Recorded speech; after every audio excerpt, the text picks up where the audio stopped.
My job is a very simple one here.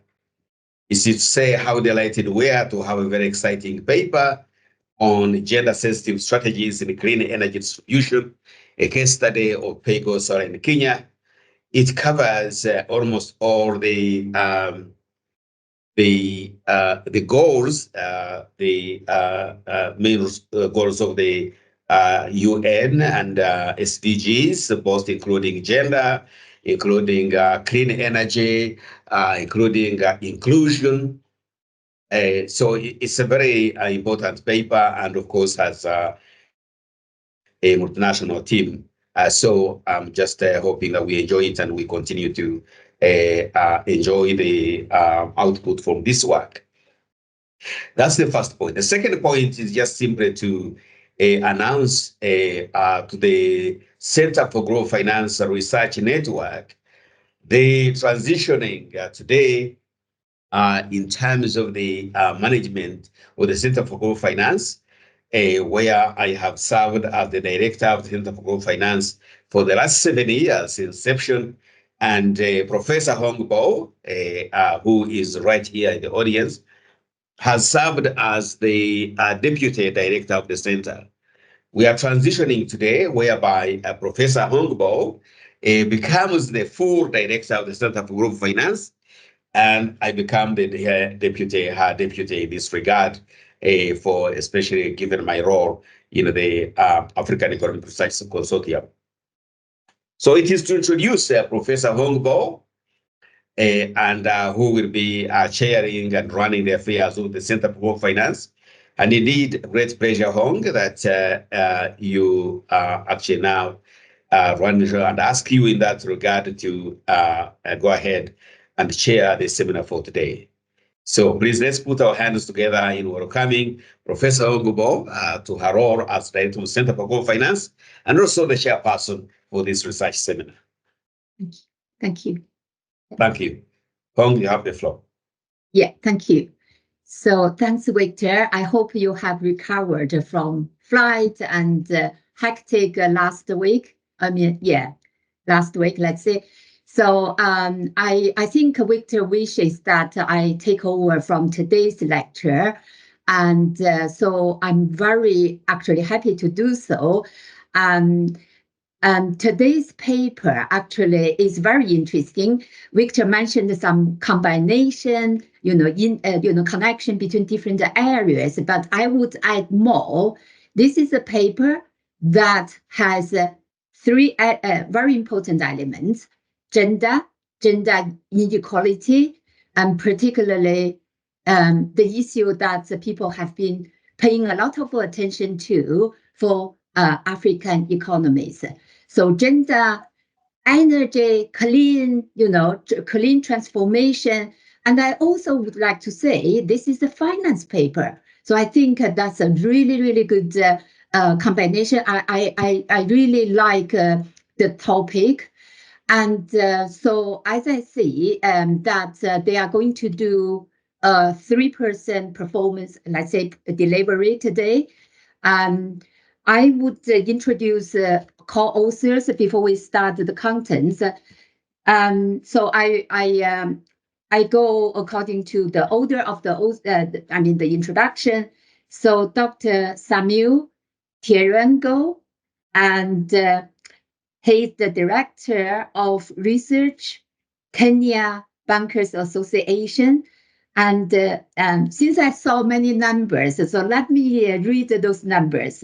So Samuel actually is an economist with over 16 years experience, mainly in the banking sector, 13 years that he did something for the central bank, related to central banking. And there are some experiences for commercial banking activities.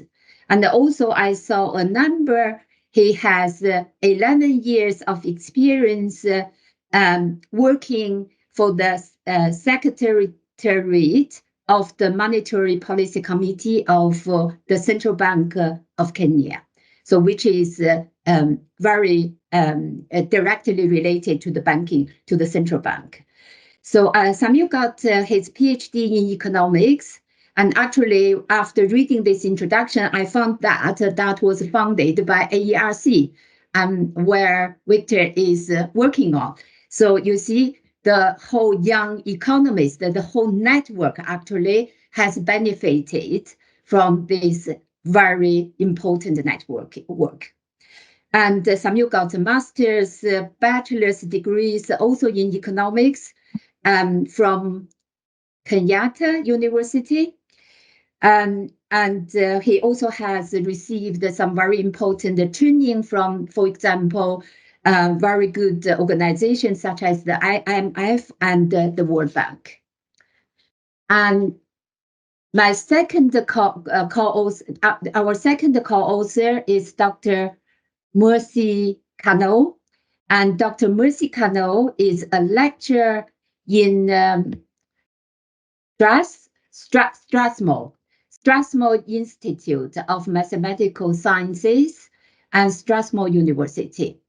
And I understand that Mercy actually got her MBA in finance from Kenya University, the United States International University in Kenya. And she has a Bachelor of Education in Economics from University of Nairobi. And she also has some links with the UK higher education academy. So Ayse, I know you, so we all know Ayse. So I start with Ayse's background working with us. So Ayse started her postdoc with us in CGF, and she then moved to Coventry University as a lecturer, and then she continued. I think she continued her. It's not continued. She got a senior lectureship in Roehampton University. So well done, Ayse. So you have, I have talked quite a lot of times with you. You are very driven. Every time I meet you, I have to say, slow down, please. And so you have already published very well. You got some project. I think this paper is just one of the outputs from your project running in Africa. So without further ado, so let me give the floor to the authors. I think, Samuel, are you going to start with the introduction, right? Yes. So the floor is yours, Samuel. Welcome, Samuel. Thank you, Hong, and congratulations in order for your elevation to the role of the chair of these sessions, and we are privileged to be presenting at the time when your elevation is coming through. And again, congratulations to Victor for your appointment as the AERC Executive Director. It's a pleasure to present in this forum. I think it's not being the first time. I think we want to agree that it's always an opportunity to present our work at this forum, and we've always received very good feedback to inform our preparation of papers towards their completion. Maybe I'll explain a bit about the background to the work that we are doing around pay-as-you-go solar solutions for women empowerment, and basically from the perspective of how it's linked to what we are doing at the Kenya Bankers Association. The Kenya Bankers Association is an association of all commercial banks in Kenya, as well as a number of microfinance banks. So we have 47 members.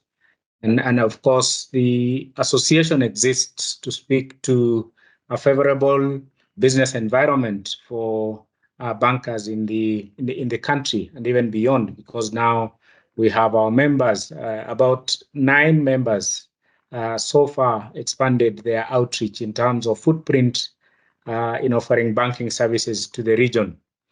And one of the core issues that we have recognized over a period of time has been the transition of banking from conventional banking to what is now emerging as sustainable finance, sustainable financing of economic activities. And of course, under this sustainable financing of economic activities, from 2015, the Kenya Bankers Association has been running a program called Sustainable Finance Initiative. And under this Sustainable Finance Initiative, we have been supporting banks to transition from a focus on profits to people and the planet. So to say, embracing the considerations under the ESG. And of course, as we look at this ESG, we've been really encouraging bankers to look at how do we transition our financing of economic activities to start having consideration on environmental sustainability, social sustainability. And under environment, the focus has been how do we move from mitigative activities towards adaptation activities in the global run towards addressing the concerns around climate change.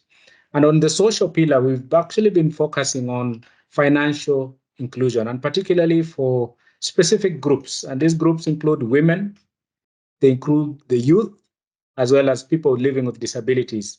And additionally now, is a component of the marginalized communities that is becoming very, very critical. So the reason why we were very quick to agree with our team is because of the women component, the gender component in finance that we have also entrained as a core pillar of the activities that we do under the association. So as we focused on the gender component, as well as now tying in together with the financial inclusion, there is also an emerging discussion around the gender disaggregated approaches to banking, which is also emerging, because over a long period of time, the banking sector has been looking at applying the same brush across, whether it's male or female. But I think it's emerging that it is disproportionately disadvantaging the women in the community, and therefore the need for bankers to start to look at opportunities for creating products that actually support women in terms of their financial inclusion.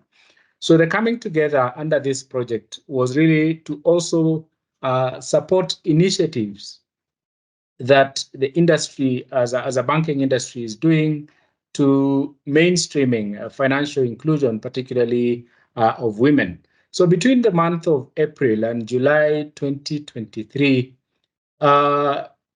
we agreed to assess the role of some of the programs that have actually been rolled out, particularly in supporting clean energy uptake amongst rural women in Kenya. And of course, in doing this, we looked at the opportunities of assessing the impact of pay-as-you-go solar solutions on women economic empowerment in Kenya.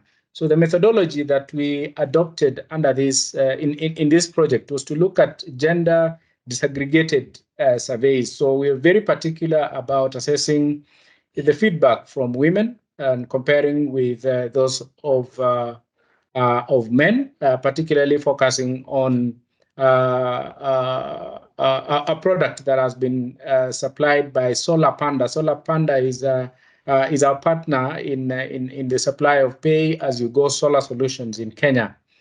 So we assessed and surveyed 200 Solar Panda customers, those that have actually accessed the products that are supplied by this partner.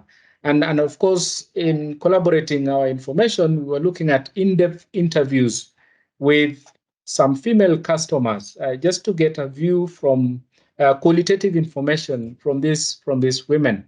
Then we also did an experiment in terms of training of some Solar Panda sales agents, and of course, beyond training was to look at what has changed in terms of their sales behavior and the uptake of Solar Panda solutions. So some of the key findings, I know Mercy will be presenting more detailed findings, but just to give a highlight of some of the findings is that we established that about half of male and female users of these solutions, the solar solutions, actually reported an increase in income and an improved access to finance. So there is an aspect of economic empowerment as a result of adopting these solar solutions. And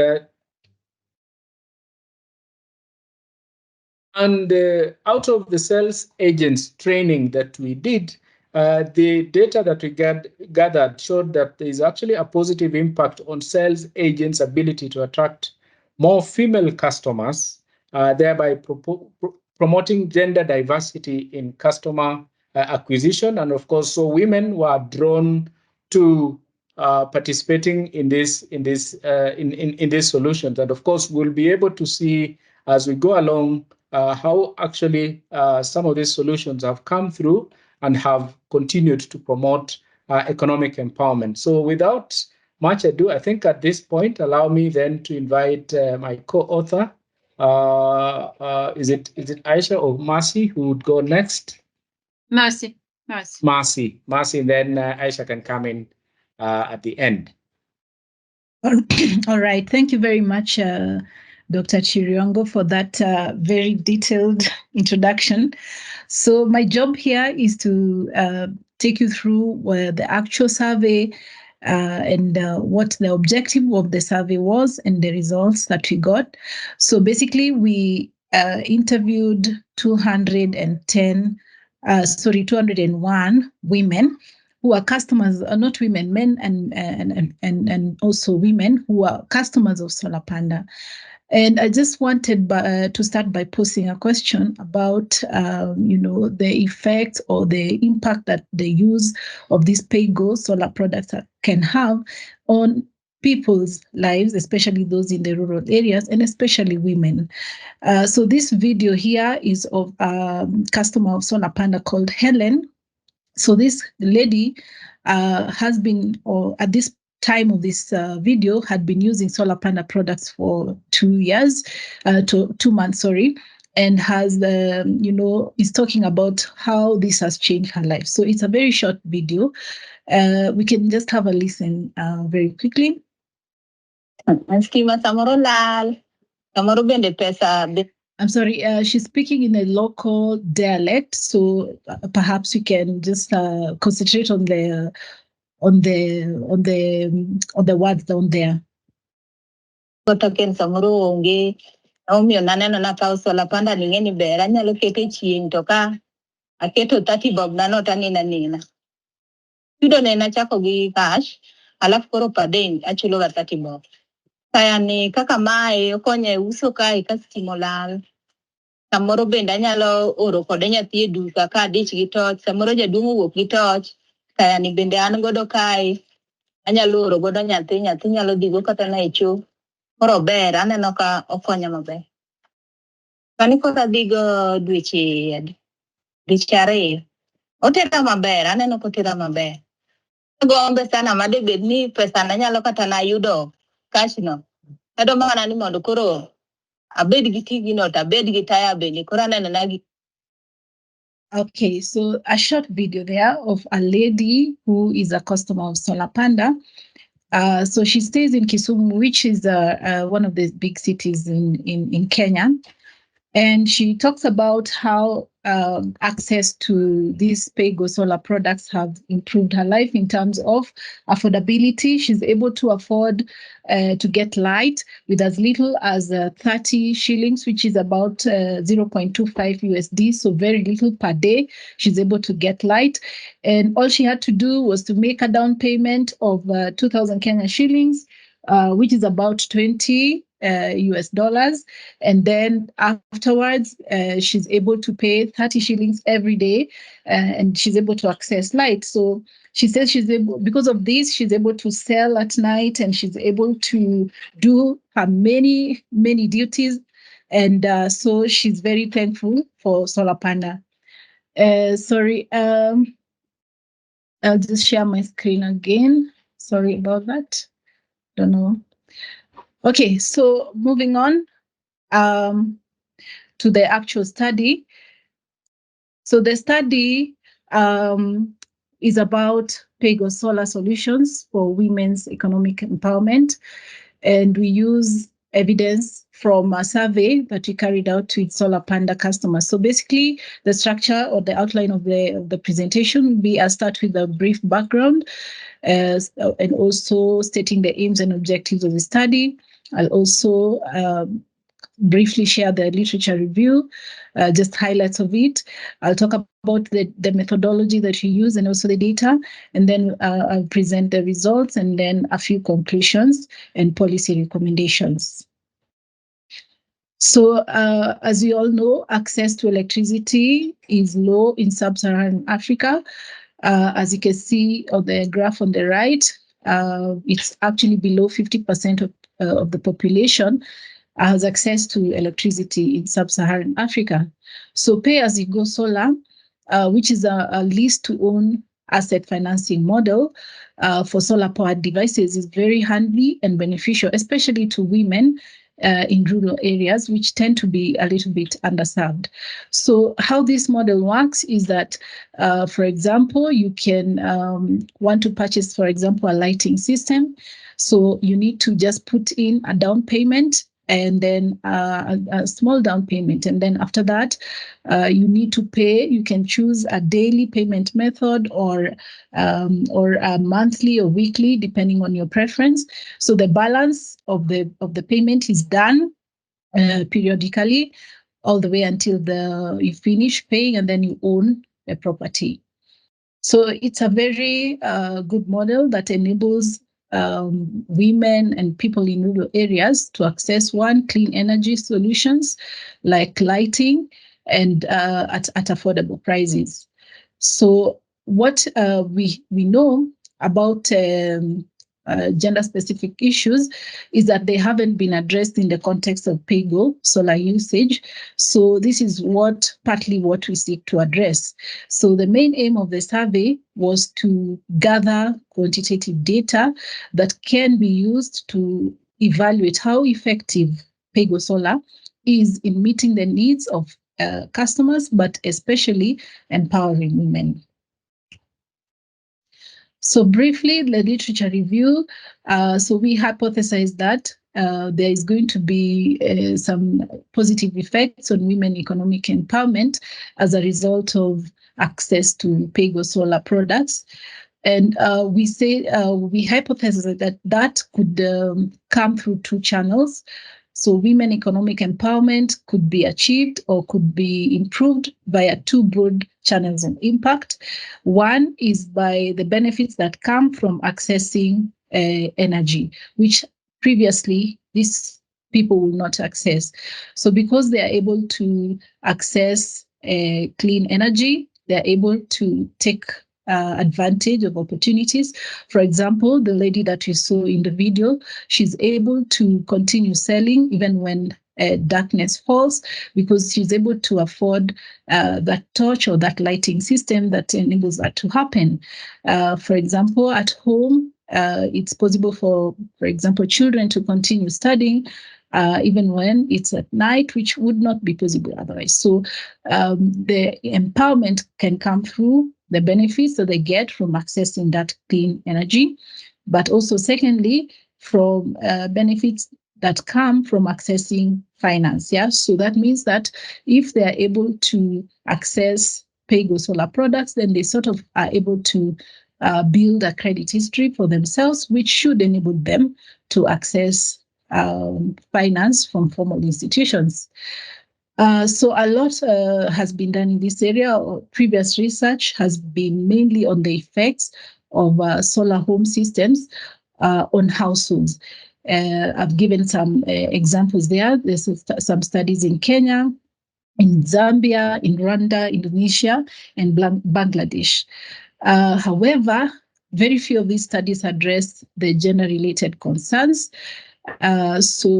And the studies that exist, basically they demonstrate how enhanced lighting quality and financial gains, and they also highlight the cost of kerosene is reduced, and the cost of acquiring batteries is reduced. So that has been the focus of this previous research. So our study contributes to this current body of literature by looking at how the impact of PAYGo Solar on economic empowerment for women. And we also do a comparison of that with men. So we do that by looking at gender disaggregated data, which is specific to PAYGo Solar usage. So our methodology was that we conducted a telephone survey where we had 201 Solar Panda customers that were randomly selected from 17 different counties in Kenya in June last year. And the 17 different counties are listed on the right there. So these 201 Solar Panda customers were generally distributed across these 17 different countries. So each survey took approximately 40 minutes, and the data collected was anonymized. And the aim of this survey was to collect insights that we can be able to use to evaluate what has been the experience of these customers of Solar Panda with the PAYGo Solar products. And we also collected information regarding their demographics, that is the gender, age, their education status, and such like demographic information. We also collected information regarding their financial profile, that is their financial management skills, what level of access to financial systems they have, whether they have it or not. We also collected data on how these customers use PAYGo Solars in terms of what is the length of use, how long have they been using PAYGo Solar products, what are their preferred products, PAYGo Solar products, what is the payment frequency that they use, and the actual amount that they pay for these solar products. We also collected data on the drivers and constraints on access to PAYGo Solar products. So what are the drivers and the constraints to access to PAYGo Solar products? This would be things like payment difficulties, access to digital technology, community influence, and such things.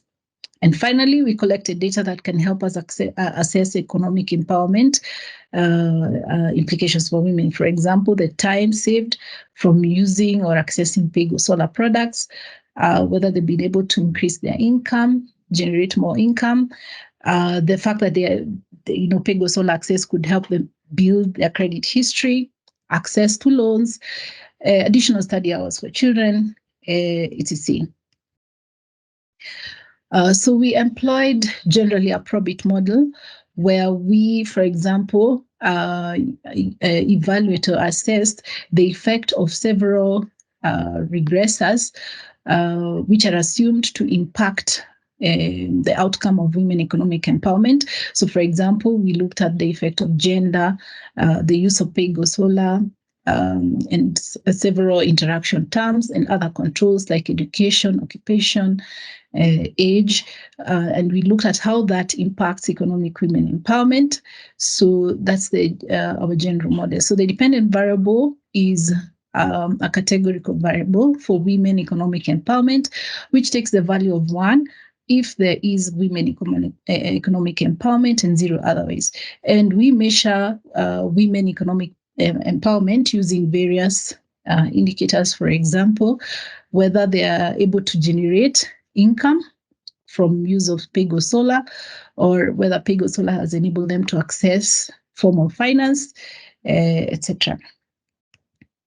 So to the results, we start with the demographics, just some summary statistics. So of the 200 customers that were interviewed, that were surveyed, 58% were female and 42% were males, so slightly more females than males. And in terms of the other demographics, so education by gender, we can see from this graph here that 66% of the females had less than high school education, which is quite a big percentage, and that's compared to 55% of male. And if you look at less than high school education together with high school education, we can see still more percentage of women are less educated compared to men. So, but generally the levels of education are low. Majority of these people are self-employed. They live in a rural location, and they're relatively young. Yeah, most of them are aged between 25 and 44 years of age. That's 63% of them. In terms of a financial profile, we look at some results here. So we asked them this question: do you know how to manage your money and make wise financial decisions?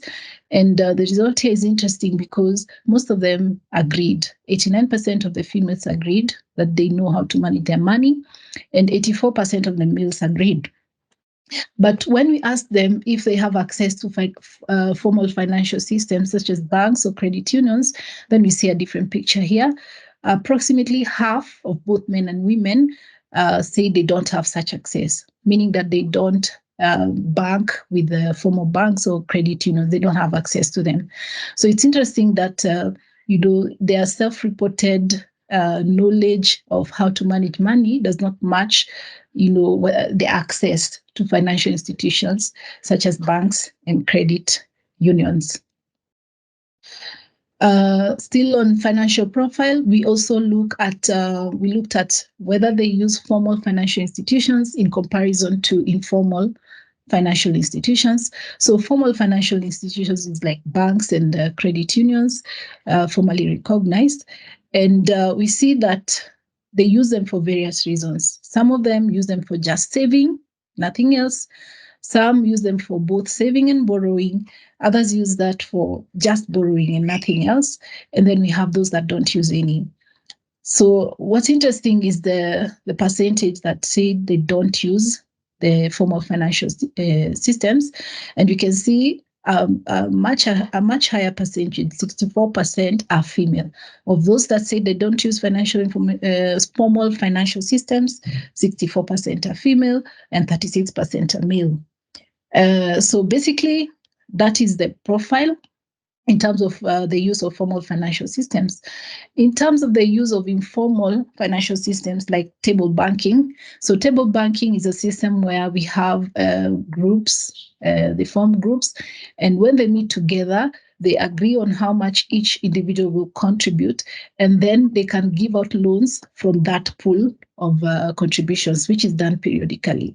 So these are informal. And we asked them how many of them participate in such. And we can see that down here, the percentage that don't use these informal financial systems, fewer women don't use them. So I think we can conclude here that women use more of the informal financial systems than the formal ones. And they use them for borrowing mostly, because you can see 100% of the females that say they use it for borrowing. 100% of those that say that they use these informal systems say that they use them for borrowing, and they are women. Yeah. So then let's look at the results in terms of the use of PAYGo Solar. So PAYGo Solar has a variety of products here. So some examples would be, for example, lighting systems, solar lamps. There's also, so mainly lighting systems or some system of lights, multi-light system. There's TV and there's solar lamps. So what is the preferred choice? Okay, first of all, maybe let me start with the length of use of PAYGo Solar products. And what we can conclude here is that more women than women recently purchased solar products. So it means that more women were, generally acquiring solar products, because you can see on the right, on this graph here, that 41%, this blue portion of the female, have used Solar Panda, these PAYGo products for 6 months to 1 year. So that's the majority, compared to 29% of males have used, 6 months to 1 year. They have that experience. So we can see that recent purchases were mainly from women. And then the products that were preferred, which is on the right, we can see females preferred TVs and solar lamps and multi-light systems and TV combination. And when you look at the male section, males also prefer TV and multi-light systems. So basically, any products that have to do with the TVs, television sets, and multi-light systems were popular.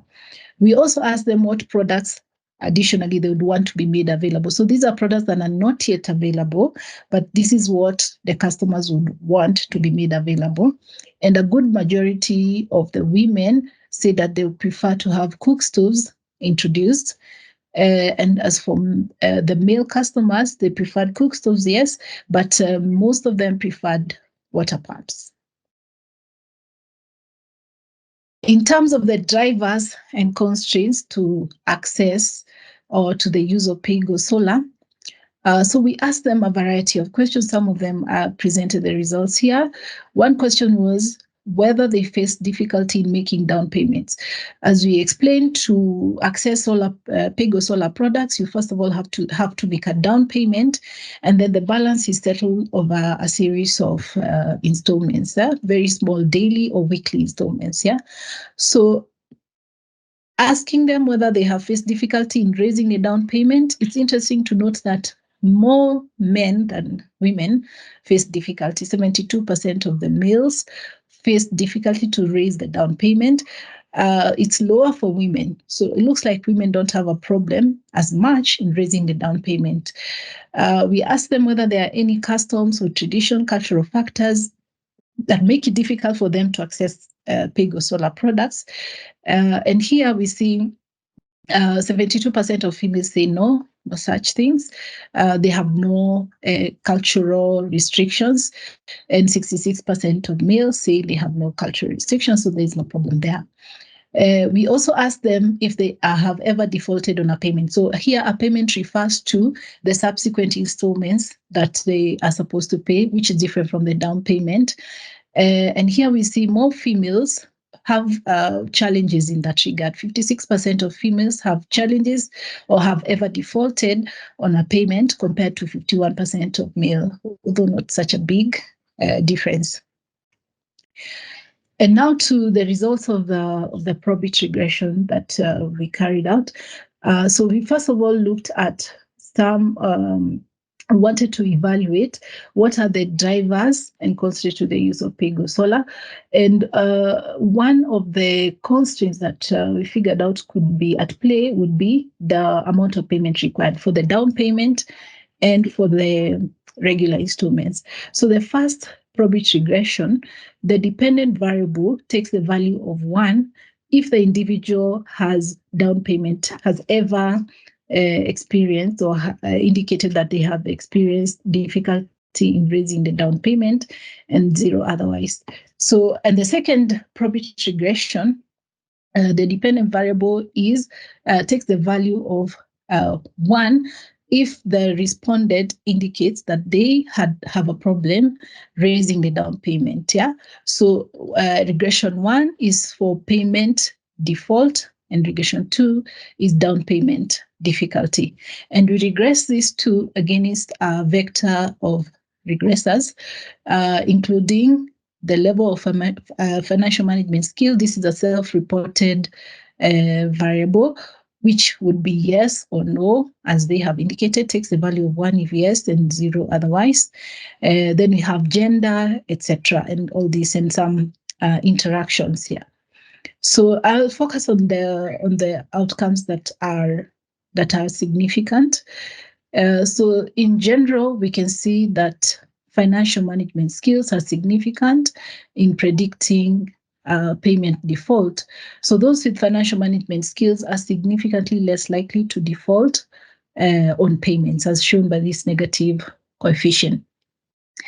Also, formal access to formal financial systems reduces the probability of default. And if you look at the access to digital technologies, interestingly, is a positive coefficient, which means those with access to digital technologies also have a higher probability of defaulting in a payment. Informal system use, again, also increases the probability, is negatively related to the probability of default. So it means those with informal system use are going to be less likely to default in terms of the payments.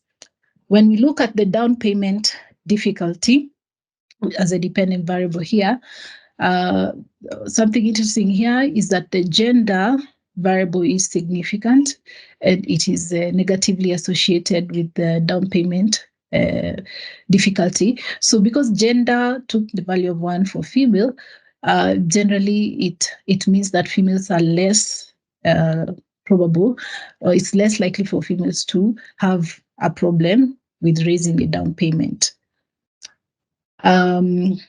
So that, in short, is a summary of that outcome. So we can say, therefore, that financial management skills, access to formal financial systems and informal financial systems, and access to digital technologies and formal, and this interaction term, which is the formal financial system access as an interaction with gender, which is also positive. So that basically means women who have access to a formal financial system are more likely to default, which is interesting. In terms of economic empowerment for women, we look at it using various indicators. First is the savings that they experience as a result of accessing PAYGo Solar. So first we ask them how much, whether their access to PAYGo Solar helped them to save time, and it was clearly true. 97% of females and 96% of males agree that it helped them to save time. Then we ask them how many hours per week did they save on household chores because of purchasing PAYGo Solar products. And we see here for females, most of them have saved at least more than 3 hours, because 22% have saved between 1 to 3 hours, 32% saved between 4 to 6 hours. So that's a good majority that have saved quite a bit of time, and that's the same for the male. How many additional hours per week did their children gain in terms of study since purchasing PAYGo Solar? Again, we see a very positive outcome there. Most of them gained quite a number of hours, most of them being more than 6 hours. 47% females, they were able to get 6 or more hours of study for their children, and that's a good outcome. So that is one aspect of economic empowerment.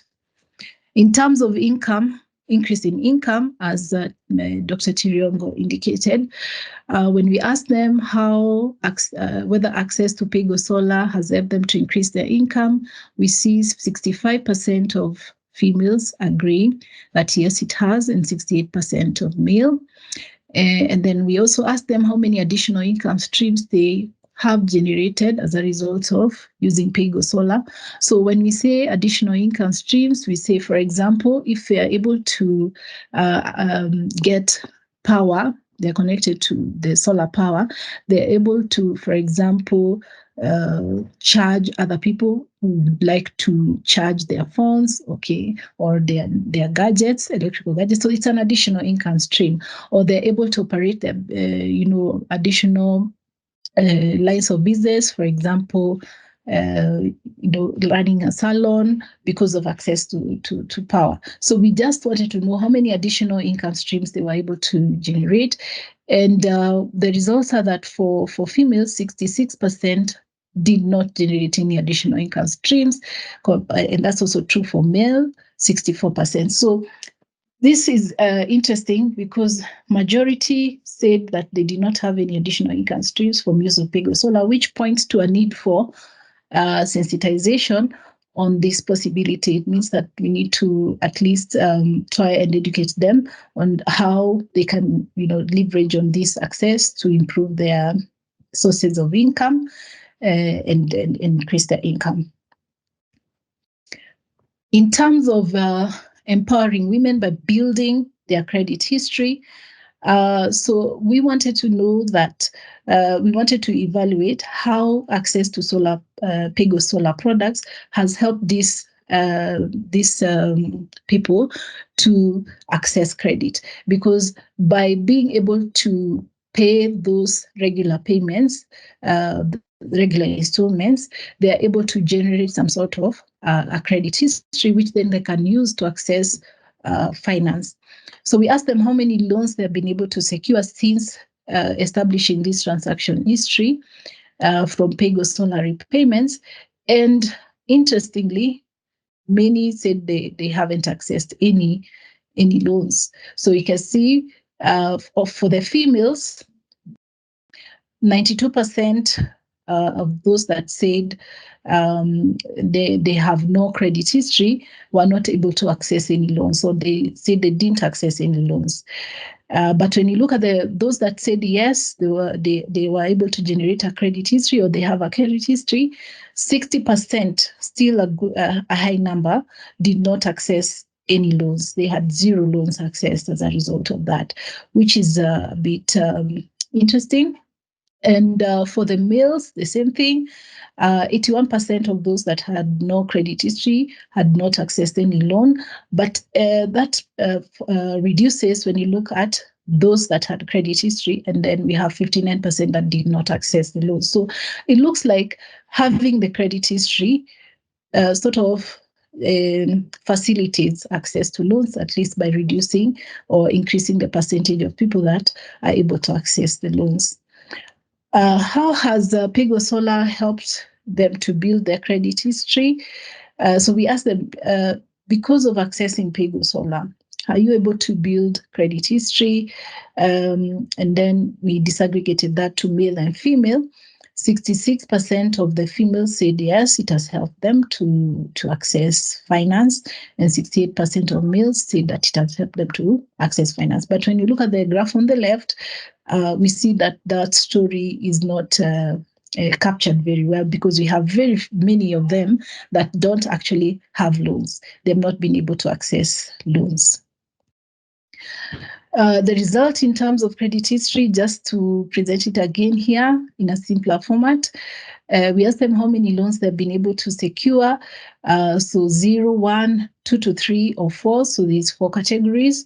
And the blue section indicates those that have accessed no loan. Yeah. So 28% of the males did not access any loans. 9% accessed 1 loan, 4% accessed between 2 to 3 loans, and none of them accessed more of 4 or more loans. But for the female, we see a much bigger percentage of them do not access or did not access a loan. And then 14% accessed only 1 loan, and very few accessed 2 to 3 or 4 or more loans. So again, you can see here there's a problem here, because they have a good credit history, but they don't use that credit history to benefit them in terms of accessing loans. When we put that in a probit regression, again, we run a probit regression with the number of loans secured being the dependent variable for the first regression. So if they secured no loan, we put that as 1, takes the value of 1. And if they secured any number of loans from 1 to more than 4, we put that as 0, because we wanted to see what is behind, or what can explain why these women don't access loans, the lack of access to loans. And then the second probit regression as the dependent variable being income generation, which takes the value of 1 if the individual has generated income from PAYGo Solar, and 0 otherwise. We use several regressors here, and I'll just focus on the ones that are significant. First is the credit history. We can see that they're both positive coefficients. So this basically indicates that having a credit history from PAYGo Solar repayments, and also having good financial management skills, both these are significant in explaining the number of loans that are secured, and also in explaining generation of income. Yeah, those 2 variables are important. Having less than high school education, being less educated, also increases the likelihood of income generation, which is interesting. So that's it with the results. Now let's look at some of the conclusions that we can make. I'll start with the conclusions regarding drivers and constraints to PAYGo solar use. So we see that there's a gender gap in down payment difficulty. It seems that men have more difficulty in raising a down payment compared to women, and also for both males and females, there's a high number of defaulters. So what would be the recommendation here? It would mean that we need to have gender-sensitive strategies for PAYGo solar repayments. So when these PAYGo solar repayments are being structured, they should take into mind these differences between the gender in terms of down payment difficulty and the fact that there's a high number of defaulters. So they need to put in some strategy to address that. The second recommendation here is around financial management skills and access to financial system as something that can help reduce defaults in payments. So the recommendation here is to empower women with financial skills so that they're able to access loans and they're also able to increase their income as a result of using PAYGo Solar. Thirdly, we can look at the conclusion in terms of women economic empowerment. In terms of time savings, we see from the data that they all agree that use of PAYGo Solar saves them some time. So we'd say that the government should encourage the use of PAYGo Solar for rural women's economic empowerment because it seems to save them time. And then secondly, income generating opportunities. In terms of that, we recommend that PAYGo Solar agents should raise awareness when they are going to sell these products to the women. They should raise awareness on how these women can use these PAYGo Solar products to generate income. What are these income generating opportunities that are there that can be used to increase income? And then finally, in terms of women economic empowerment effect study, we look at how PAYGo Solar repayment history can be used to enhance the ability to secure a loan, because we saw despite them having or agreeing that they have built a credit history from their use of PAYGo Solar and the repayments that they make regularly, they seem not to use that to their advantage, so that is not directly related to the number of loans that they are able to access. So one would wonder whether the issue is the perception of formal institutions being expensive or some other limitation, or the lack of financial education, the lack of awareness on the fact that they can use their credit history to access loans.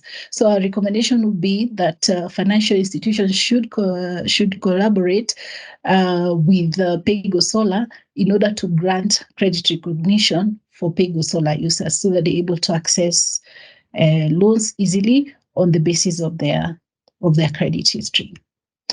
And these are the references that we used for the study. And with that, I think I'm done. I can hand over to Ayse. Thank you so much, Mercy. So let me share my presentation.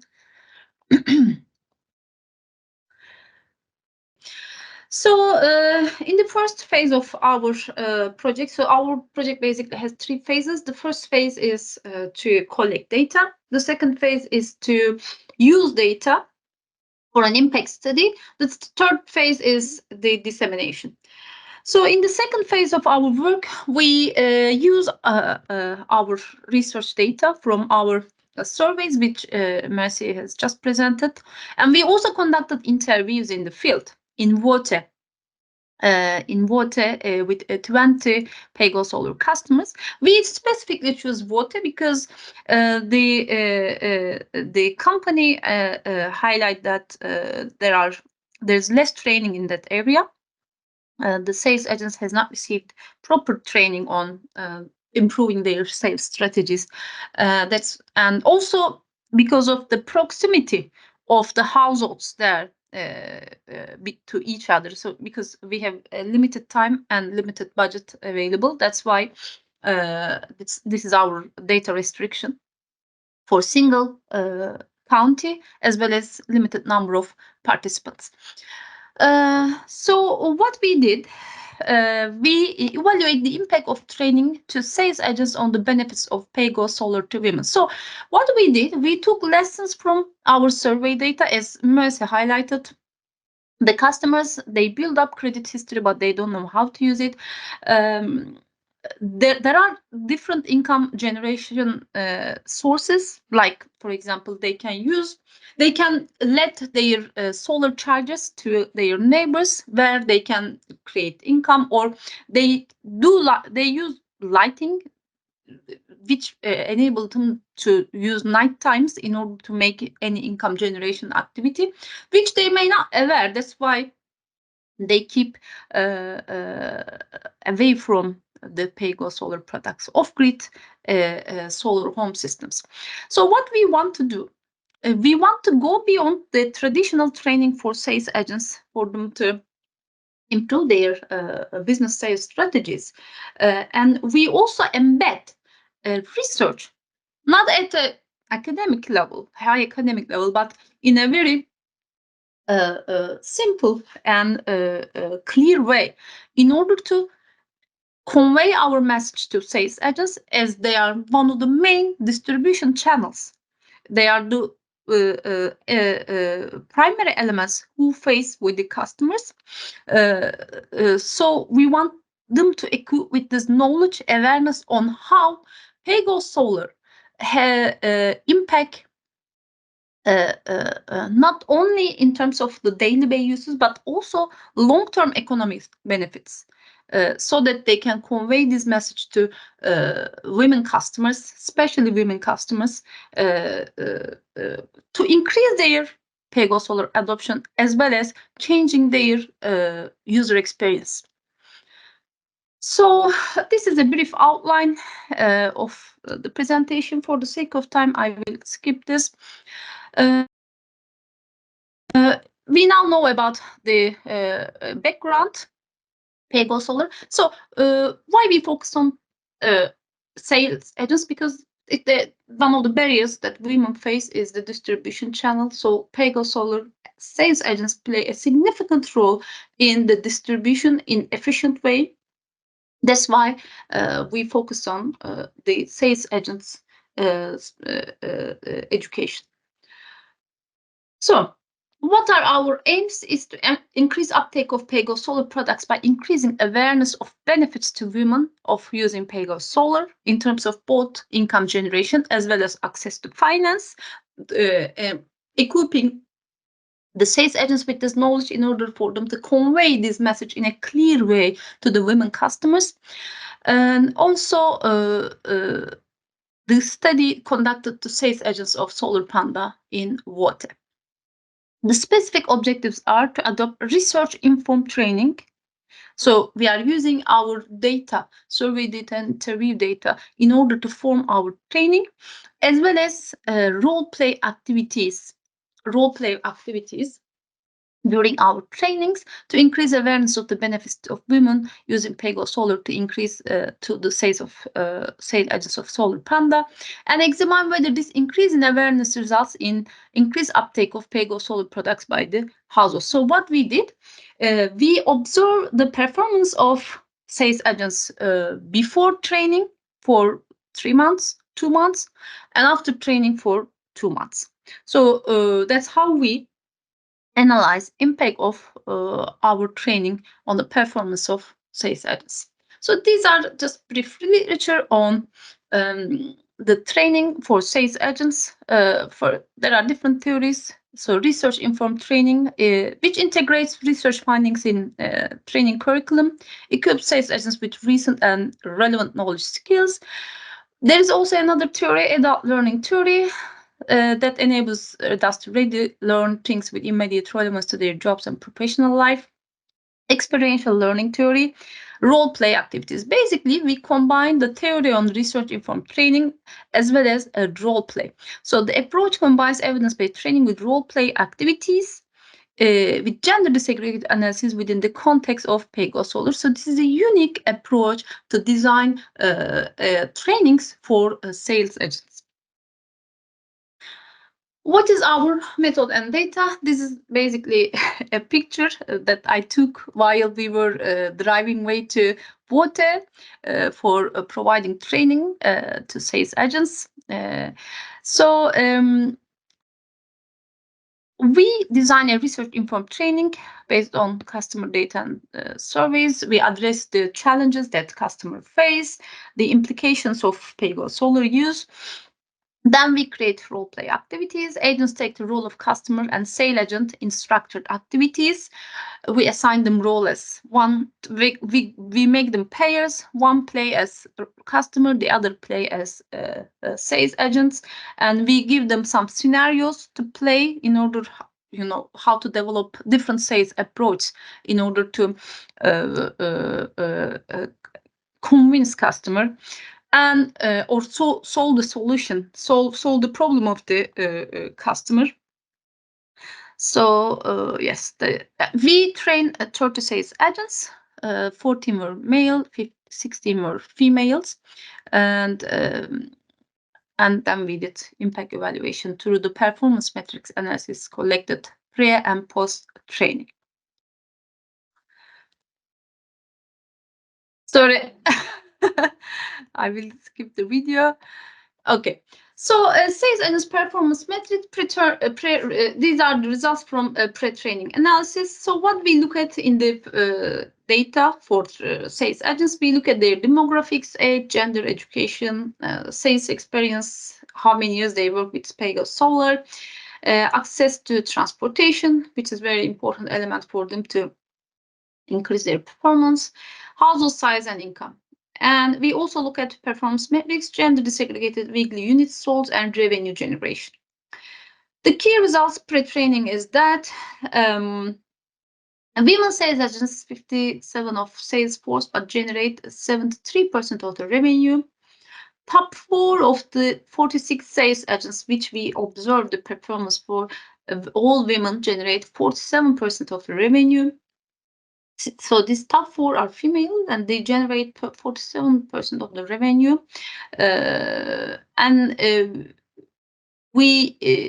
Use of Wote is correlated with high sales, and household size and income do not affect the sales agents' household size as well as their income don't affect their sales.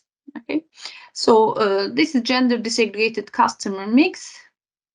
For female sales agents, they do sales 48% to female, 52% to male, and with pre-training. This is during pre-training, and for male sales agents, 61% to female, 39% to male.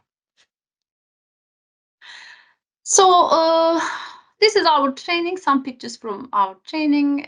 John, Samuel, and these are the 4 most successful sales agents, as we highlighted in the previous slide, where we provide them some awards for their performance. So what we did, we present 70 pre-training performance analysis to sales agents. By the way, they were not aware that they will receive training. So in order not to have any bias or any incentive for them to work better, we didn't let them know that they will receive training.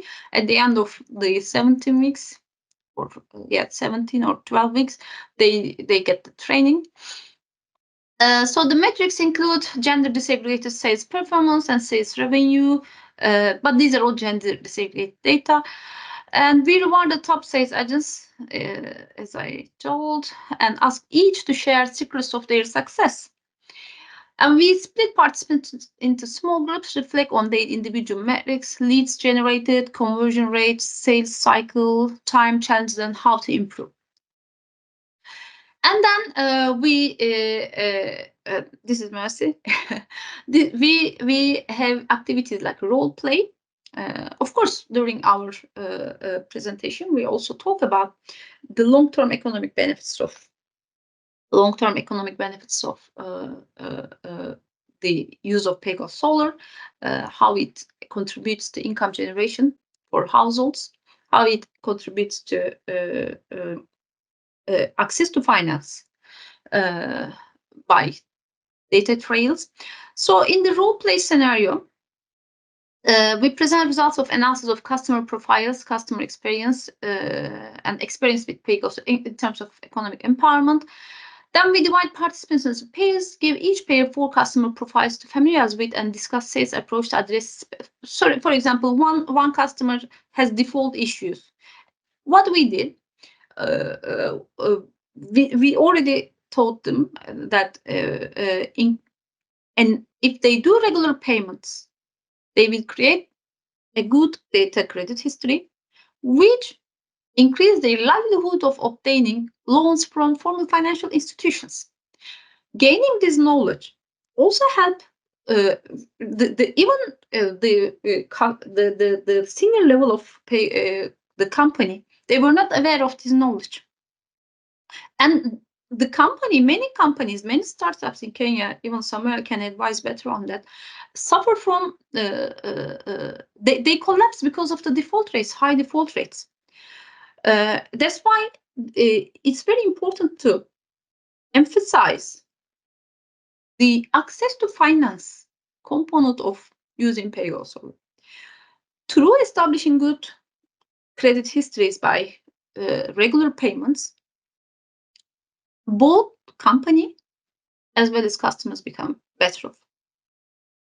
Because companies, they receive regular payments, where through regular payments, customers create a good credit history. It's a win-win process, which both parties were not aware of. So we create this knowledge and integrate this into our training. And then role play scenarios in order for them to practice the knowledge they gain throughout the session, and then share insights in group discussions. So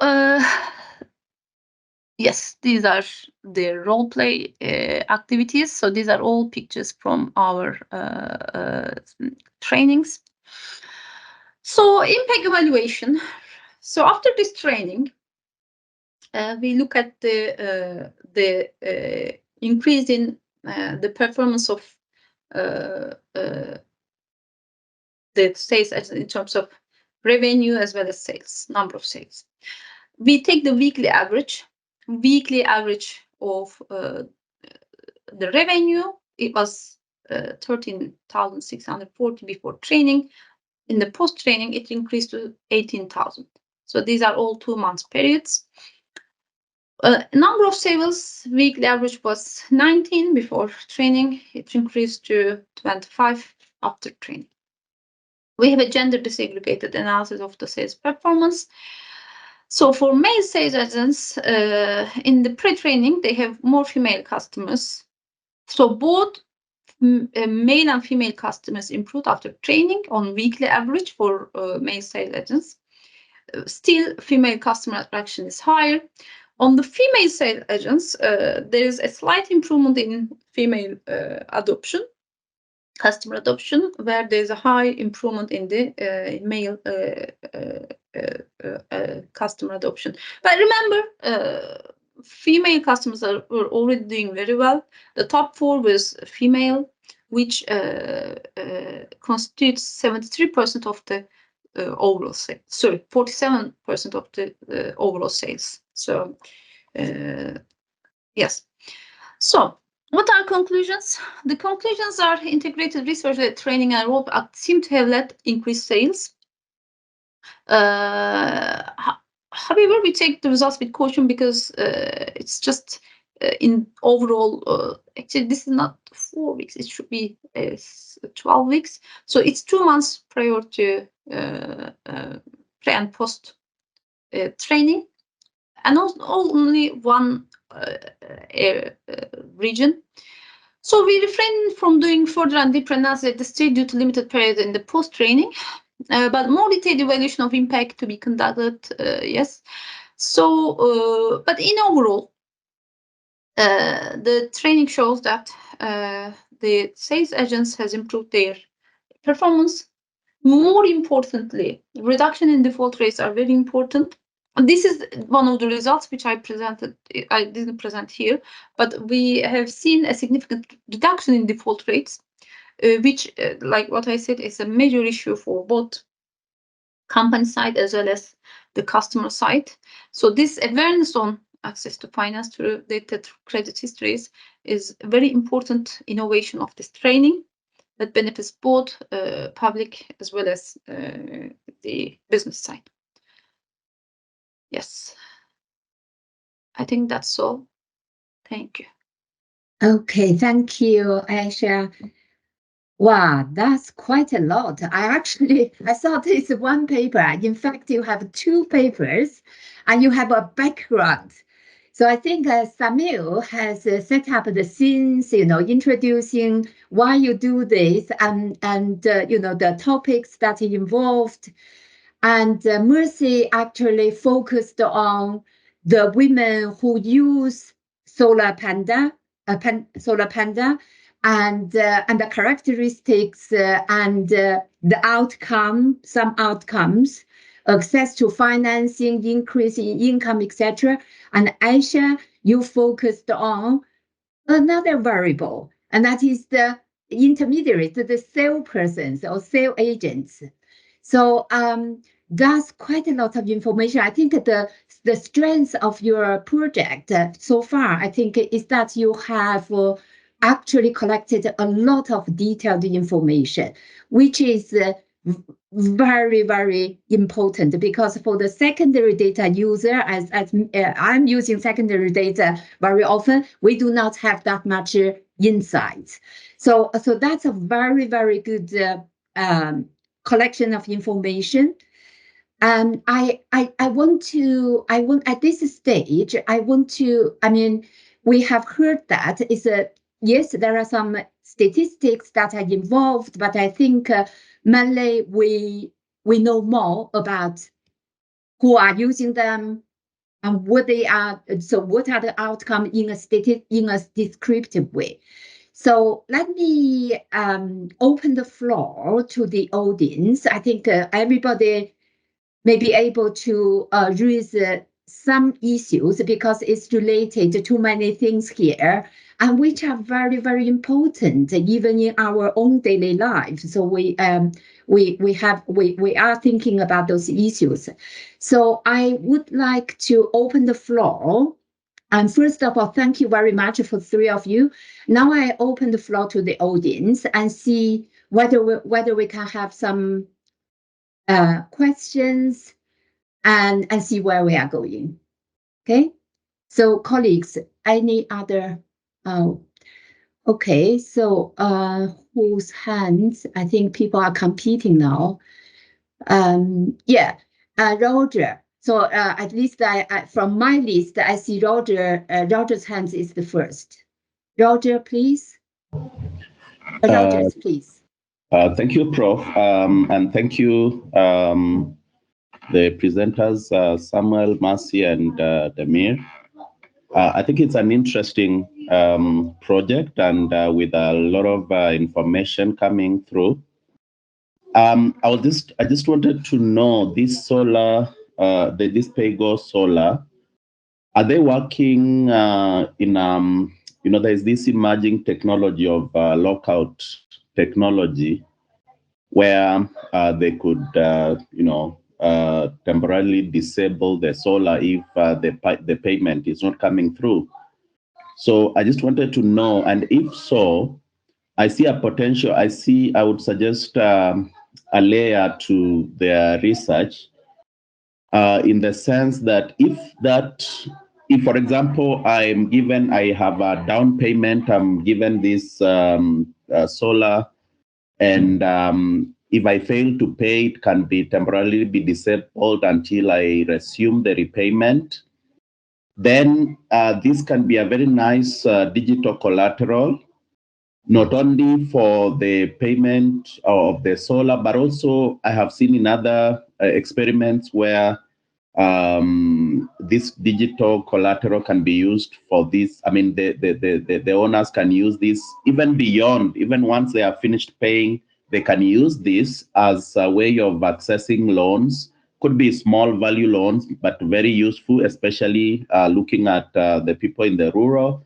So really, it's an interesting, and perhaps I would wish to know if that's the technology that this PAYGo Solar is using, and if so, I would really wish that they add a layer where this can be used beyond the repayment of for the solar. Thank you. Samuel, Mercy, do you want to respond? Yes, I can respond to that. Yes, thank you, Rogers, for that question and comment. Yes, they have a lockout technology, so that means that if you fail to pay, if you skip a payment, let's say for 1 day, the thing is disconnected automatically remotely until you pay, and then it comes back on. So yes, I see where you're coming from. The fact that that can be used as digital collateral for repayment of solar, that's very correct. So that is a point well taken, and we'll see how to incorporate that. Okay, so can I go to the next question? I saw Professor Bo, so sorry, I cannot pronounce it. My colleagues from AERC, we are friends. Yeah. Thank you. So my question is, if I have some money now and want to support this, what is the most efficient way to support the expansion of these use of solar panels? Which road should we go? My second question then is a follow-up on the one. Why should we really focus on women and not on men and women? And I say that because I've been in the aid business. And in the aid business, it's usually very good to support female agriculture in some way because you're females, but you never measure them if there is output productivity is increasing or increased food security. Somehow just supporting women is a good thing without really measuring the outcome. So do you have a good argument for why we should support women more than men here? Samuel, Mercy, do you want to respond? You are muted, Sam. Thank you. Maybe I can come in at this in terms of the most probable ways of offering support in terms of under the objectives of this survey. One thing that is emerging from the results that we are seeing now is the issue of we could see that financial management skills, people have financial management skills but are not accessing credit. Credit history is not being used for purposes of securing credit. So there's an awareness issue amongst a majority of the surveyed respondents. And so one aspect of trying to scale up uptake of this solution is to create capacity building program so that it's layered on the sales agents' efforts as well as the efforts by these companies to be able to reach a wider scale. And the other aspect why we need to focus more on women and not men is I think it's also from an initial conditions aspect where women do not have access to assets which they can actually use to support their credit application processes. So to a large extent in culturally, and I think the organization of the culture is that most assets are actually under the name of men. And of course, decisions to borrow are actually constrained, heavily constrained for the women because they don't have a fallback position. And again, the options for financing certain projects are also very limited because decision making is heavily leaning on the men.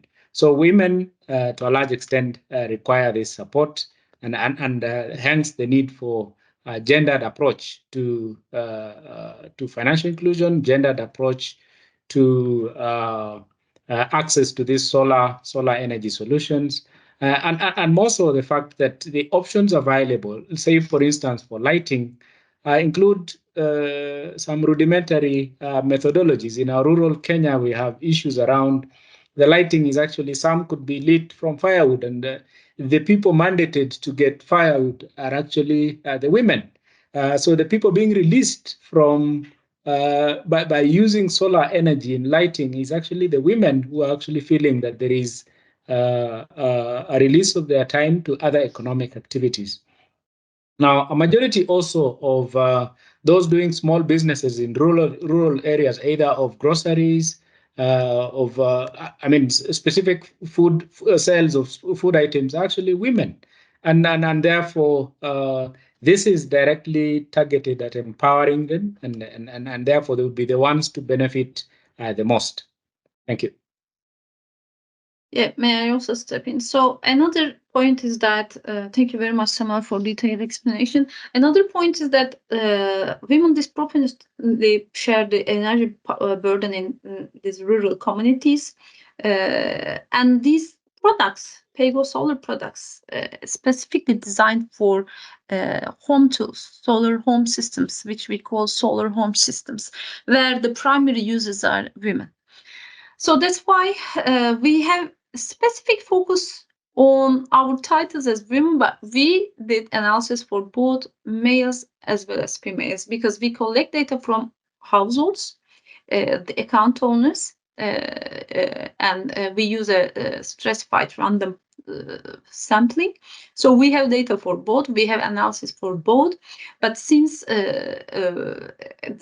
due to the several reasons highlighted by Samuel, our focus were on women, as they have shared a majority of the burden of energy poverty in the country, in the rural context especially. Yeah. Thank you. Okay, thank you both. Thank you. Yeah, thank you very much. Thanks for the question as well. And we have two other hands. I see Juliet is the next one. Juliet, it's your turn now. Okay. Yeah, thank you. Yes, thank you very much, Professor, and thank you to the presenters. It's very interesting presentation. I have 3 points. I don't know, points or questions actually. The first one was in the lease to own model. I was just wondering whether is it actually straightforward from a legal perspective? Is it legally complex for the rural women to understand? Because maybe perhaps in the small print, then any legal complexities may be overlooked.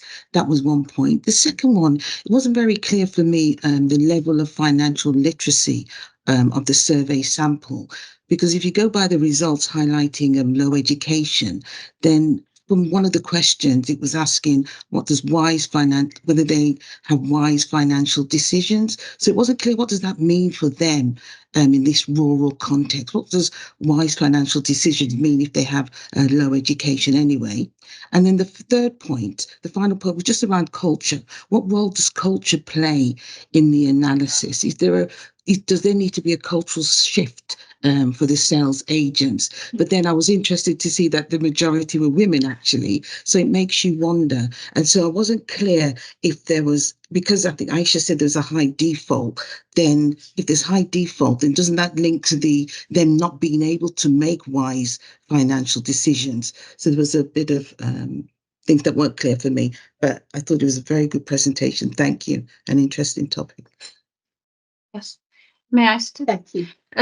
Thank you, Juliet, for your questions.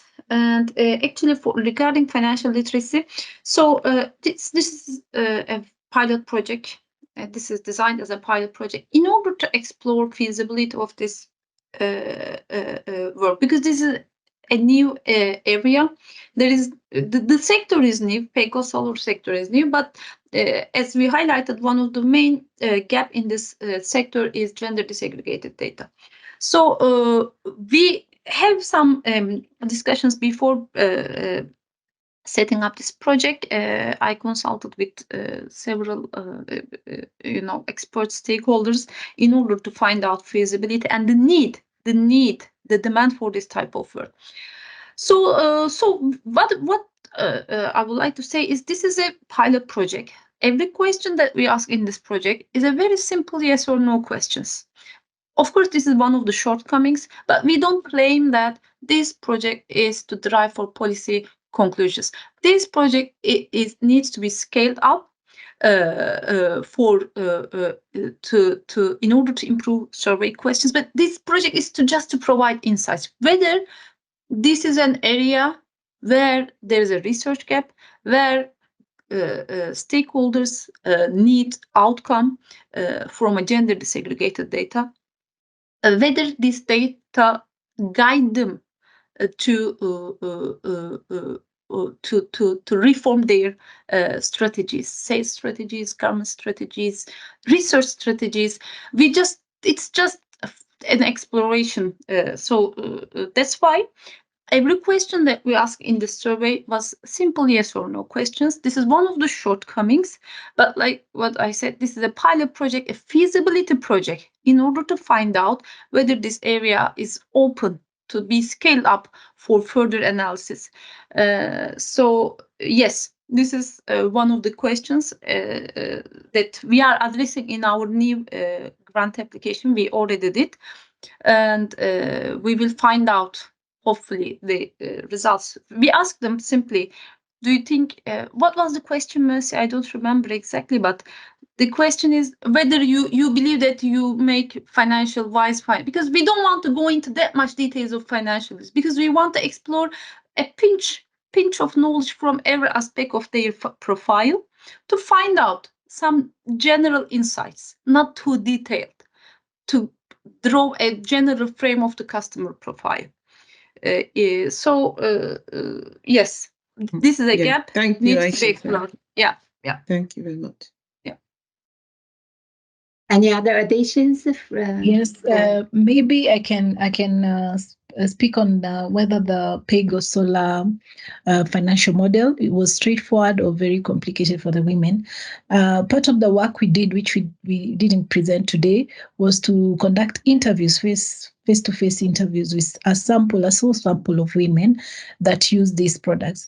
And from our interactions with these women, it was very clear that they understand exactly how the model works. It's pretty straightforward to them. They know that you need to just make a down payment, and then regular payments, you can choose a daily frequency or a monthly or weekly frequency.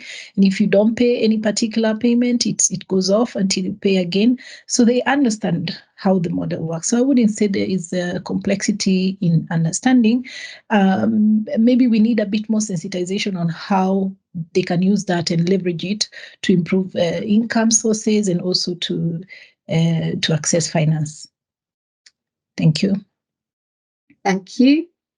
So, Professor Panda, our law colleagues, so I saw you already, so thanks for your patience. Now it's your turn. Yeah, please go ahead. Yeah. Thanks very much. This is always so interesting. I usually can't understand half of the stuff that's said here. So I'm really grateful for the accessibility of the paper, which I enjoyed enormously, and I followed from start to finish, which is quite rare. So the challenge, I suppose, is about talking from a disciplinary perspective is it lands up being, well, why didn't you do it this way? Because this is how we would have done it. So in terms of things that I enjoyed, I think you could really enrich the work, for example, of the World Bank, and they have this wonderful business and law reports that they produce. And looking at your references, it struck me actually that, you know, there could be some symbiosis and that you could work with each other in a really mutually beneficial way.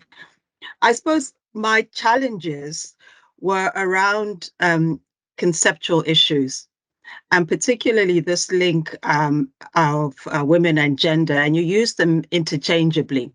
And that struck me as problematic because they're not the same thing. And that needs teasing out. And I think that's been picked up earlier because, you know, you're looking at women, but actually your work, and I'm not sure that, you know, conceptually this comes across, it's actually about social reproduction. And so every time you gave an example, starting with Helen Auma, the video that we watched at the beginning, and you said one of the benefits of this new product is I get to work for longer. So now I get to work until night. And I thought, well, how's that helpful for her? Because all you're doing is you're not challenging gender relations, you're reinforcing them. You're making women work harder, have less leisure time, and the men don't seem to be actually engaged. And so this selling of a product as beneficial to women, all it does is, yes, it highlights the fact that women do the caring role, the cooking, but actually it doesn't challenge the gender relations. And I'm not sure that that's what your project is there to do, but you came across as salespeople for this product rather than interrogating, if you're going to use gender as a conceptual framework, interrogating what it is that you're understanding by the term gender. So I thought it was more social reproduction. That's what I got from it. And in terms of kind of mainstreaming, I think now they're talking about integrating a gender perspective. And I think in terms of gender the disaggregation of statistics, this has been going on for a long time. So I teach a master's course in women's rights. And I wrote the chapter on Article 14, which is rural women, for the United Nations Convention on the Elimination of Discrimination Against Women. And so they've actually been talking about all of the issues that you identify as part of your paper. So I suppose it's about strengthening the conceptual framework and being quite explicit about, are we about selling these pay as you go solar panels, whatever they are, or is it actually a gendered approach, which also interrogates, all the statistics that you gave were very interesting in terms of gender. Women sell more. That's interesting. That's not that complicated. Women sell more because they have access to other women, because they're able to speak to these women in a way that they understand. I know how the shoe pinches. The husbands are not going to get cross that men are coming to hang around their wives. So it's not that surprising that women are selling more. And so all of these things, I think, need to be a little more unpacked. The conceptualization, social reproduction, what do we mean by women, which is a different thing to gender, and why is this important? And I think you also talked about the neutrality. Well, that's a moving from kind of what we would call in law formal equality towards a transformative equality model, which is what I think I'm pushing you towards. That's why I said earlier on, I didn't want to be the auntie who says, well, why don't you do it according to my disciplinary framework? Otherwise, I really, really enjoyed it. And I look forward to reading the paper that comes from this, and great work. And thank you. And thank you, Hongbo, for asking me to speak. Thank you so much. I think that's very constructive. Can I ask the authors to respond to this issue? So what are the gender here? Samuel, Yes. do you want to say something? Okay, thank you. It's a very, very interesting and insightful perspective to the whole issue of gender, and to what extent is this actually pushing women to harder work?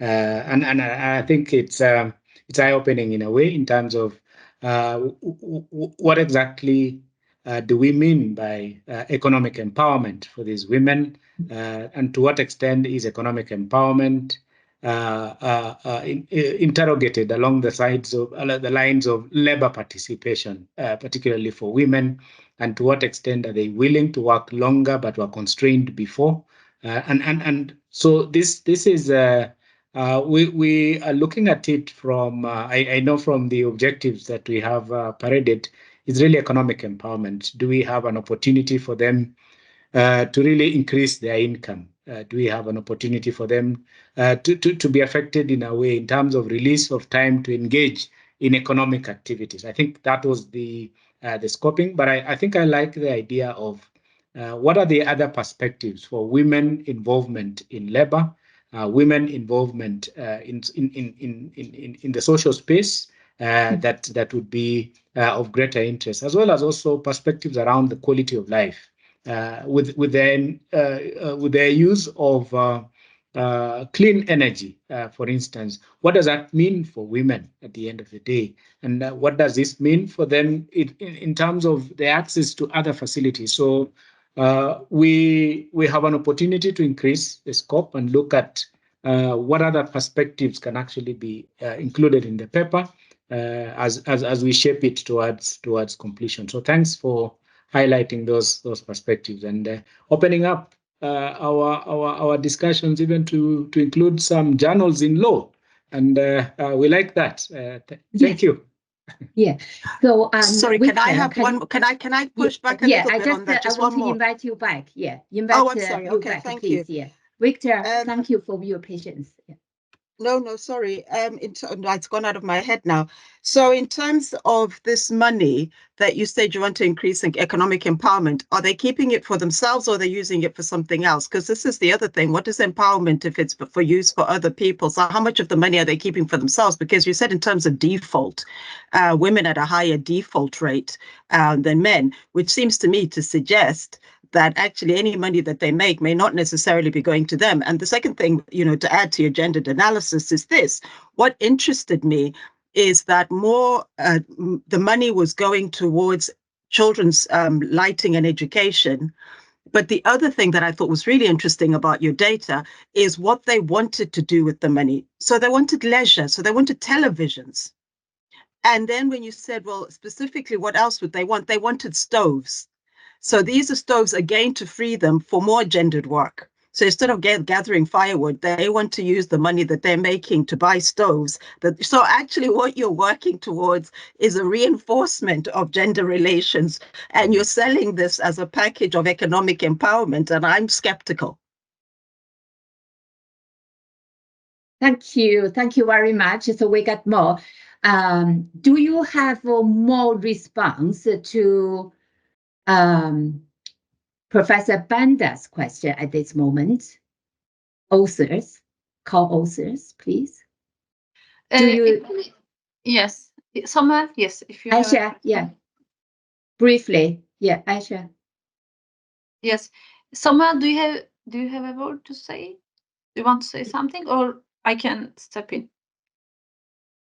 Well, I think I was done, particularly in terms of appreciating the comments and agreeing that definitely we need to beef up discussions around what we are pursuing against other considerations that have been paraded, particularly in gender dimensions and versus economic empowerment. How do we tie that together, even as we make conclusions on the paper? Thank you. Yeah, actually, just I would like to highlight some more other dimensions which we didn't include into our presentation. We made a very comprehensive surveys, but like what I said, with simple survey questions, just to explore whether we can get some insights from every area, but a pinch of, not a detailed, just some basic knowledge. We asked them whether they have there is an improvement in their emotional well-being. We asked yes or no questions since adopting PAYGo Solar. Majority of women said yes, Mercy can better advise on this. We also asked them whether there is an improvement in their mental health improvement since they adopt PAYGo Solar. They responded yes. We asked whether they feel more secure during night. So we ask basically many other empowerment dimensions apart from income generation and access to finance, health. And we also ask them whether their education of their children improved since they adopting PAYGo Solar. Majority of them said yes. So we analyze different dimensions as well. But we specifically focus because one of the most important issues in remote areas is income generation and access to finance. So without money, without finance, they can't improve health, they can't improve food security, they can't improve education. So these are the first barriers that we have to overcome in order to talk about other welfare implications, health, education. That's why our initial focus was on the barriers, how to overcome these barriers, income generation, access to finance. Then we go ahead with further welfare implications of using PAYGo, clean energy, both at female, male gender desegregated level as well as at household level. So the household level analysis will be the ultimate goal of this project, but we first look at how the effects, who are the beneficiaries, who are the real beneficiaries, and how each how households female and male. You know, how these benefits are allocated within these, you know, people. Yeah. Yeah, great. I understand what you mean. So maybe we can have more discussions if we have more time. So I have two other hands. Where's your hands, Victor? I saw a very new name. It's a PM.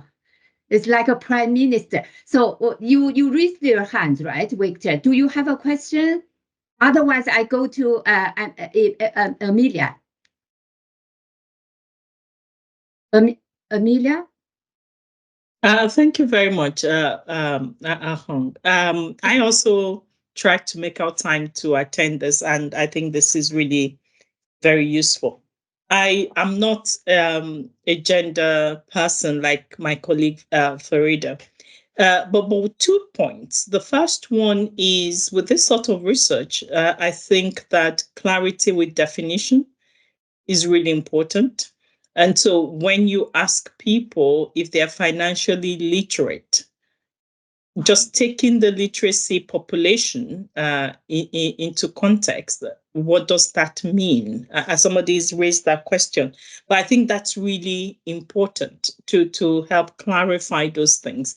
If you ask about their emotional well-being and mental health, what does that mean in their situation? So I think to enable you get as accurate or as closely accurate answers as possible, I think there needs to be shared definition and clarity with what you mean by any of those technical or terms of art.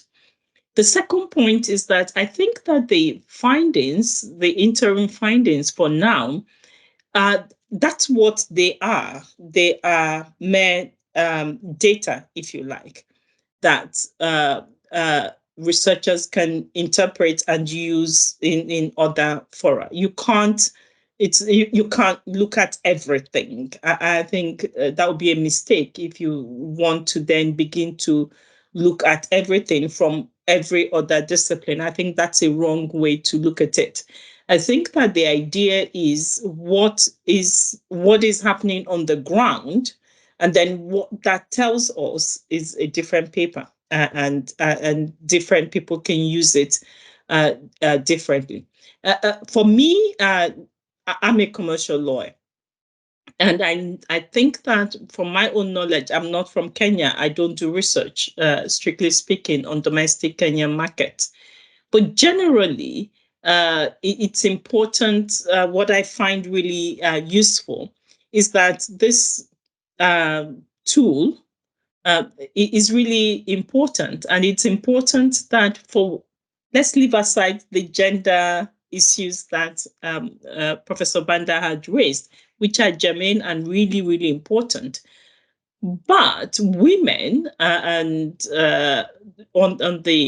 those sorts of areas on the continent would definitely need to improve their earning power.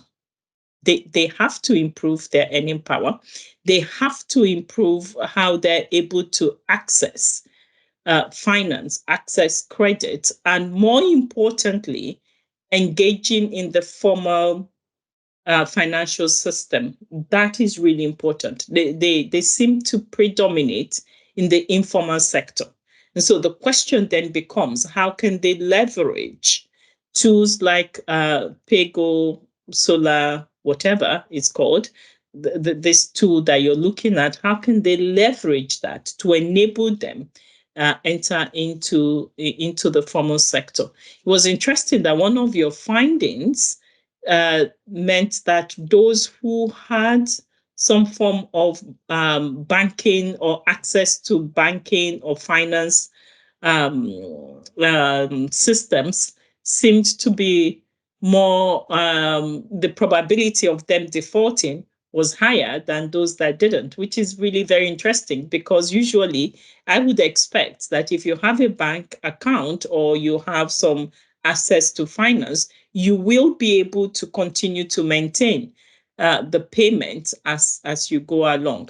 So I think this is really been very interesting. Thank you very much. Those were the few comments I wanted to make. Thank you. Yeah. So thanks for the comments. I think I think those are the comments. If you have also, if you have some urgent response, please jump in. Otherwise, I will go to the next hand. And we only have 10 minutes left today. And I hope I have some time for myself. Maybe I do not. But Jeffrey, you are the next person who is now coming up. Okay. Thank you, Hong, and thank you to the presenters. My contribution is in the area of access to credit and why the scheme has not improved the use of formal credit by the participant. I do not believe that credit history from one particular line of payment, in this case the solar panel payment history, is sufficient to secure a loan in the formal credit markets, because there's a huge literature on the role of credit history in credit market. There's no single paper that shows that using credit history can replace the use of physical collateral in developing countries. Well, there's only one paper by Dehaz, which was published 3 years ago. The only way that has happened is where it's like a program like this, where the government designed it and they managed to link it to a guarantee scheme. That is the only way that has worked. Otherwise, expecting this credit history from this particular line to increase access to formal credit, I think it's going to be difficult, except there's a way they're able to use the solar panel as a physical collateral to secure the loan. Otherwise, I think one of the policy recommendations here would be, well, I'm not sure if the solar system is a government program or it's in the private sector, but if you can link it to a government guarantee scheme, that can be a way to boost access to credit. Thank you. Thank you very much, Jeffrey. Ayse? Samuel, maybe you can respond to this. Yeah. Ayse, you always subcontract. No, I'm joking. Thank you, Jeffrey, for that comment. You're spot on in terms of whether the credit history on its own would actually be able to trigger access to finance. And I think we remain very careful in the interpretation of the results, that to the extent possible, we would want more to be to just indicate the direction of influence, because at this point, from statistics point of view, we would not rely heavily on whether it's 5%, 1%, or 10% significant. But I think the direction would indicate much more, would give us information on where we are headed, and more so, this being a pilot project, we remain cognizant that definitely there are other support programs and other considerations in credit underwriting beyond credit history that are important in affecting access to finance. So you're spot on, and to the best of our ability, we endeavor to be alert to that. That definitely there are other considerations, but any marginal contribution by this is what we would want to basically just focus on for the sake of this paper. Thank you. And I think it's Victor's hands next time, right? Next one, right? Victor? Yeah, mine is a very short one. I'm just mobile right now. To appreciate the work that is being done, and also to appreciate the fact that it is a pilot, that also maybe we kind of abstain from making any conclusions from the data, a conclusion that may spill into a policy and practice, because the time is not now. So my comment is on methodology, because I think this pilot should be motivating the next direction of research, which would involve creating controls, and therefore have a quasi-experimental approach to the analysis. because you have very, very many interesting issues. For example, the role of women participants, heterogeneity in access to energy, heterogeneity in creating financial products that can make access to energy much more efficient. And even the question of language, by the way, one important limitation of current work is that it does not integrate language in the context of financial literacy into the analysis.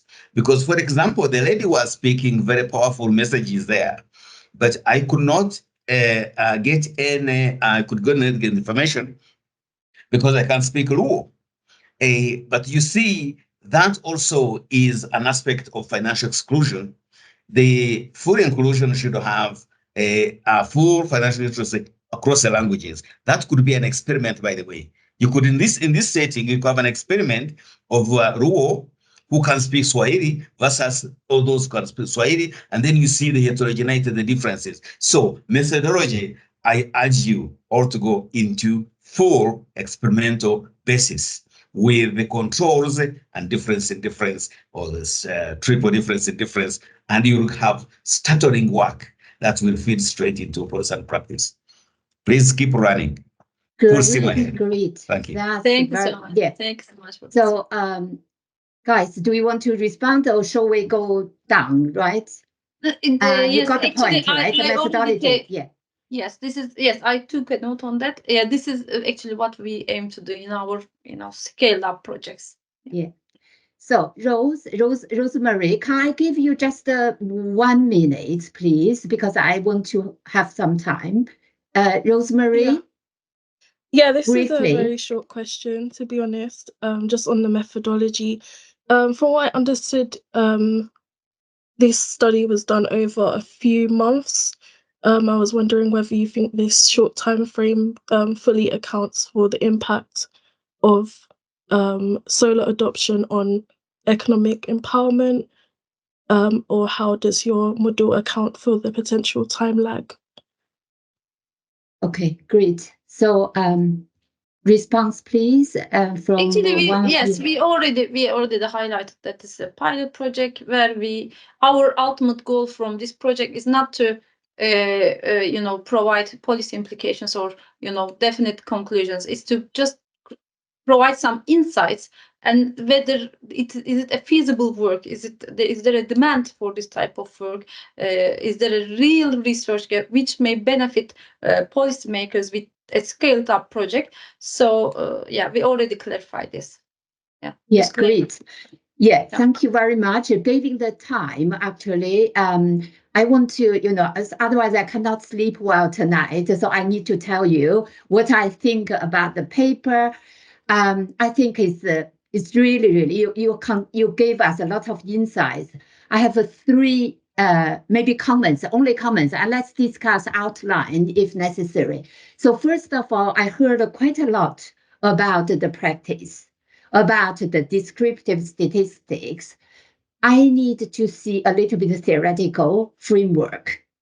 So at the moment, you have 2 separate sections of the project. I should say 2 separate papers. I think those 2 things, for the sales agent training, can be well integrated into women, empowerment, whatever you measure it, and the use of a Solar Panda. So therefore, we need to focus on what the theoretical framework is for this women, for this the use of Solar Panda and women empowerment. I would treat this training of sales agents as a kind of intermediary factor. In fact, Ayse, do you agree? When people discuss the issues, they do not really separately talk about the training.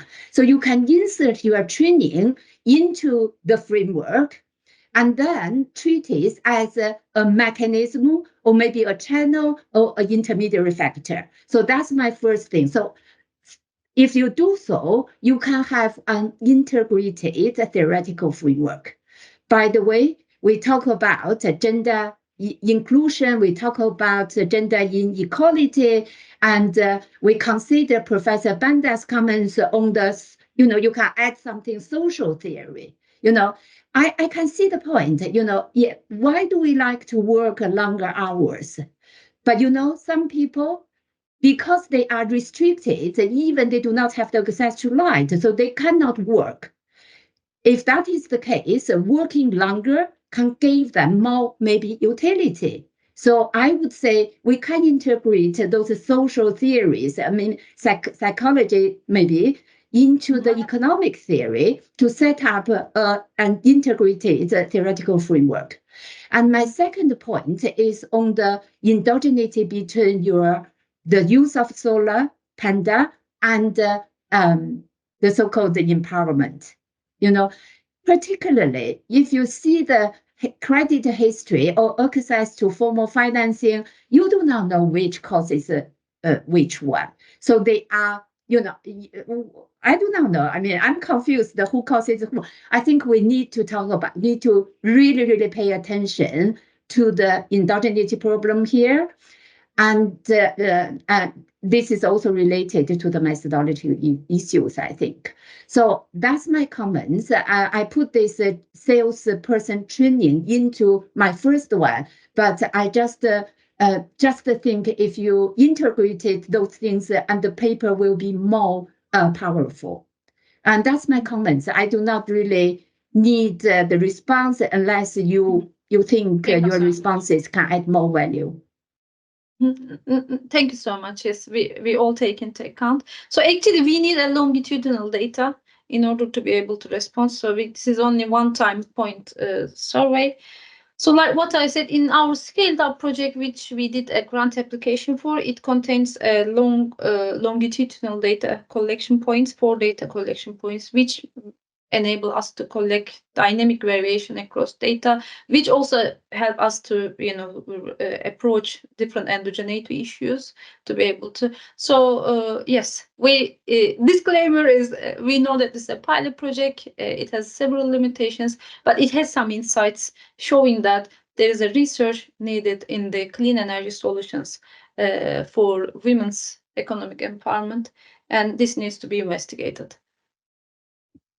Yes. Okay, thank you.